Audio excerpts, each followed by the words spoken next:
Bill Major. Welcome to Shaman Time. This is an opportunity for us to come together again, gather our thoughts and get our wits about ourselves, and settle in and relax. Take a little time off, give ourselves a break, away from the hectic kind of lives that we all live. No scheduling, no rescheduling, no busyness right now, no phones to answer, nothing to do except settle in and think about, or perhaps I should say contemplate, the dialogue that I'll provide this time. Shaman Time is an opportunity for us all to relax and come together and look at the prospect of altering our thoughts and aligning ourselves with new ways of observing and understanding that which is always present and been here forever. The normal and common elements of the world around us. Today, I'm concerned about how we're missing out on opportunities in our adult lives to revisit the things of our youth, in the sense that play, I'm specifically addressing play, and I've looked at it, and I've looked at the definition out of a dictionary, and I've asked other people, and I'm going to sum up play meaning it's something that you work at and do that you don't get paid for as a job, which really gives us an opportunity to think about what are we doing when we're working at a job that we really like to do. When we're working and doing something that we like, there's all kinds of new options that open up for us. Constraints that might be present in other places where we're doing something that's just less than what we're comfortable with or confident in doing, or even have just an inborn ability to do it, is replaced when we approach our things of work in a manner of play. How is a manner of play defined? Well, I'm beginning to realize that it is all as large and as complex as all the individuals that are here on the planet. Each one has its own way of coming to grips with what play is and when to play. The sequence of things when you're children is pretty straightforward. We wake up, the world's there, and we go into it.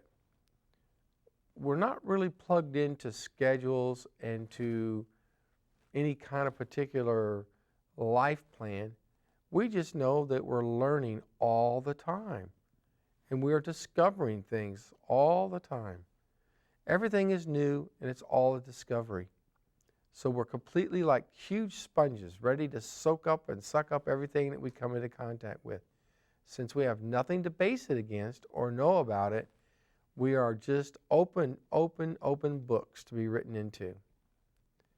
As we accumulate more detail and information over time, we begin to build on what we've come to know with what we're discovering. So discovery never really stops, but our attention being focused on discovery or driven to discover does change. Sometimes I've heard the term resistance to change, and I said, well, what is resistance to change? A lot of different kinds of businesses have been launched on things on how to improve your business, how to improve your attitude, how to improve your approach to life. There's just all kinds of things about change and resistance to change. I'm not so sure that there's a resistance as much as there's not an interest or something to move us to change. Some sort of little kick, something to push us off center. Like inertia has two things going for it. One, when it sets at rest, it remains at rest. And when it's in motion, it tends to remain in motion. And since most of us are resting somewhere physically and spiritually and emotionally, it takes some sort of catalyst to get us moving at a more rapid rate, to have us decide to go and tackle some bigger questions in life, to look more to the future and change itself. And when we're disgruntled or unhappy or not pleased with something, we can search for change in many places. And this is where play can come in to help us to take small steps in exploring new and unusual options that are not necessarily the most obvious choices that can be made, to retool ourselves to do new things and to do things that we enjoy from a sense or perspective of play. Playing is a natural phenomena. It's an outgrowth of learning. When we take toys and we stack blocks, we're learning the basic rudimentary pieces of gross motor skills in our bodies to begin with, as how we pick up and move things, but we're also getting the basics of some sort of stacking principles of how gravity will hold things in place where we put it. And if done correctly, we can create all sorts of skyscrapers and houses and little roads and things with blocks. Now, what do blocks and play, how do they connect? It's what's being done with the blocks. Now, in the physical sense, we can stack and make small buildings, and we can make mazes and other things that are challenging to our ability to manipulate the hardware, or in this case, the solid blocks. How about when we're playing are also rearranging our mental blocks? Our mental psyche is changed by what we touch and what we do and how we go about it. Attitude goes a long ways. If our attitude is one that is open and happy and eager to take on more information, then we're really blessed in that sense that we're going to be working somewhere where we want to go every day. We look forward to it and we want to be there. And the effects of that are contagious. People around us will see that we're happy, and they will pick up on the fact that we're doing things that we really like, and that comes through in many other ways. The nonverbal straightaway gives you the idea that that's a happy person. Then there's the productivity level, the sheer number of things that you create and do and deliver. It goes up. It's because it's becoming a labor of love, something that we love to do, something that draws us to do what we're doing. In play, we are given so many opportunities to discover things about ourselves and the world around us.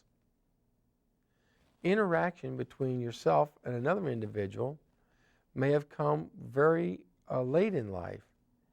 Maybe you were already 8 or 9 years old. If you had brothers and sisters, I'm sure that you learned to share early on. So your time was, I would say, not all yours, because you had a brother or a sister, or maybe both, a brother and a sister, that they were vying for the same kind of time that you were with your mom or your dad. You have to go back and re-enter that part of being a child and look at things in the childlike way and advance forward in a very logical and organized way. Organized way. So organization and play are companions. How is it that you may have seen a child playing with small toy men or small stones? They stack the stones and they march the men around, but they never got confused about what they were doing.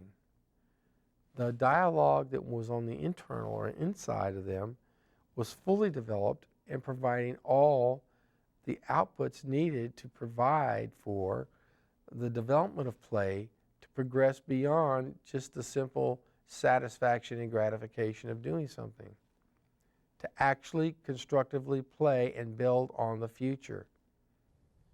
Put that love out there for everybody. I look forward to seeing you next time. It's Bill Major. and this is Shaman Time.